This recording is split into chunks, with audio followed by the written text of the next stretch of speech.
Bismillahirrahmanirrahim. Assalamualaikum warahmatullahi wabarakatuh.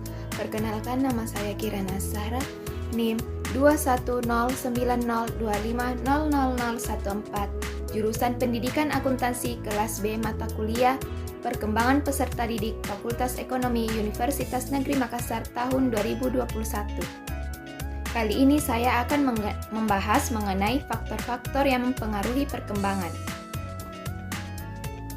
Materi yang akan dibahas pada pembahasan faktor-faktor yang mempengaruhi perkembangan yaitu: yang pertama yaitu faktor genetika atau hereditas, yang kedua yaitu faktor lingkungan yang meliputi lingkungan keluarga, lingkungan sekolah, dan kelompok teman sebaya serta media massa.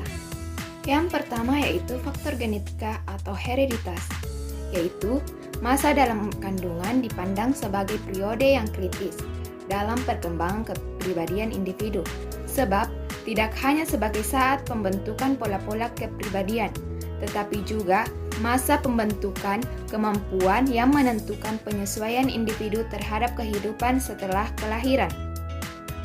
Agar janin dalam kandungan pertumbuhannya sehat, maka ibu yang mengandung perlu memperhatikan kesehatan dirinya, baik fisik maupun psikis.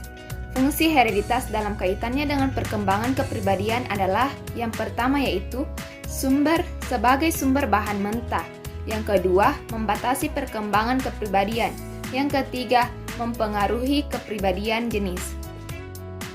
Yang kedua yaitu faktor lingkungan. Lingkungan adalah keseluruhan fenomena alam atau sosial yang mempengaruhi atau dipengaruhi oleh perkembangan individu. Faktor lingkungan dibagi lagi sebagai faktor lingkungan keluarga, sekolah, teman sebaya, dan media massa. Yang pertama yaitu lingkungan keluarga.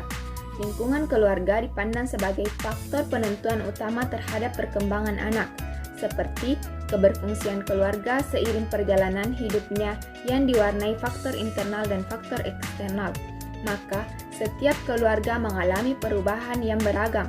Yang kedua yaitu pola hubungan orang tua dengan anak.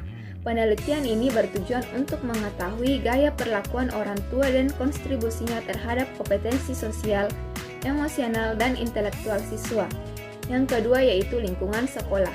Sekolah merupakan lembaga pendidikan formal yang secara sistematis melaksanakan program bimbingan, pengajaran, atau penelitian dalam rangka membantu para siswa agar mampu mengembangkan potensinya. Untuk memahami apa itu karakter yang perlu dikembangkan dan bagaimana pengembangannya sebagai berikut, yaitu yang pertama, pengertian karakter. Karakter adalah watak, tabiat, akhlak atau kepribadian seseorang yang terbentuk dari hasil internalisasi berbagai kebijakan yang diyakini landasan untuk cara pandang berpikir, bersikap, dan bertindak.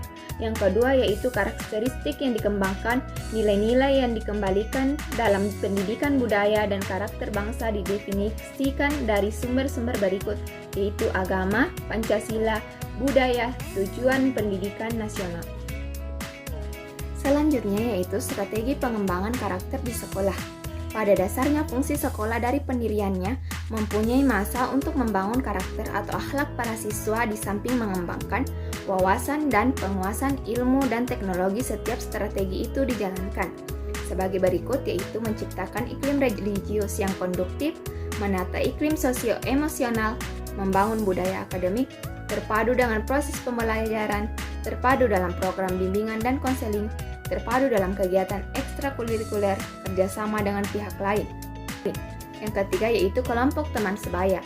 Kelompok teman sebaya sebagai lingkungan sosial bagi anak mempunyai peranan yang cukup penting bagi perkembangan dirinya.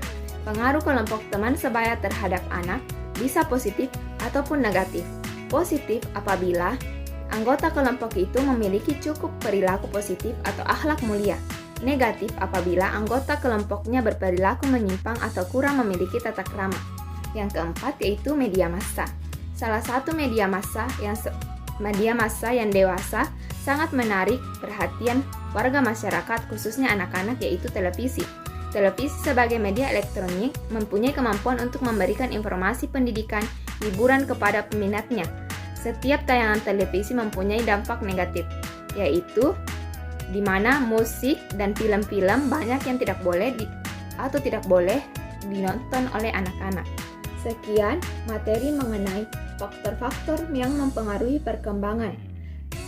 Maafkan bila ada kata-kata yang salah mengenai penjelasan saya, karena saya adalah makhluk atau manusia biasa yang tidak luput dari kesalahan. Sekian dan terima kasih. Wassalamualaikum warahmatullahi wabarakatuh.